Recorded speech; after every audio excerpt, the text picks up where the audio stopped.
Hello అందరికీ నమస్తే. మీ అందరికీ సుబ్రహ్మణ్యేశ్వర షష్ఠి శుభాకాంక్షలు. సుబ్బారాయుడు షష్ఠి అంటాం మేమైతేనే. మా ఊళ్ళో చాలా బాగా జరుగుతుందన్నమాట. తీర్థం అది జరుగుతుంది. అసలు తెల్లవారుజామున 1-2 లైన్లో నుంచుంటాం స్వామిని దర్శనం చేసుకోవడానికి. ఇక్కడ సుబ్రహ్మణ్య స్వామి టెంపుల్కి వెళ్ళాము, తర్వాత ఇక్కడికి వచ్చాము. నిన్న వెళ్ళాను ఆ టెంపుల్కి వెళ్ళాము. మళ్ళీ ఇక్కడ కూడా విజయ వినాయక టెంపుల్కి వచ్చాం అనమాట. ఇక్కడ మేము వచ్చినప్పుడే అభిషేకాలన్నీ అయిపోయాయండి. ఇక్కడ ఏదో ఫంక్షన్ జరుగుతుంది ఈ గుడి అనమాట. చూసారా, ఇది అందరూ బాగుండాలి, అందులో నేను ఉండాలి. సర్వేదన సుఖినో భవంతు. ఉంటాను, బాయ్ బాయ్. గుడి నుంచి ఇంటికి వెళ్తూ ఉంటే ఒక చెట్టు కనిపించింది.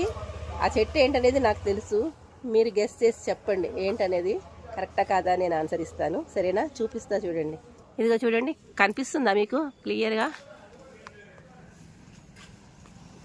ఇక్కడ దగ్గర చూపిస్తా చూడండి. ఇదిగో ఇది చూడండి క్లియర్గా. చూసి ఏంటి అనేది నాకు చెప్పాలి మీరు, ఓకేనా? దగ్గరగా చూపిస్తున్నా చూడండి. ఇదిగోండి, ఇటుపక్క ఏమో ఉసిరి చెట్టు, అటుపక్క నేను అడిగిన చెట్టు. సమాధానం చెప్పాలి మీరు, ఆన్సర్ ఇవ్వాలి. ఇది ఉసిరి చెట్టు, మీ అందరికీ తెలుసు.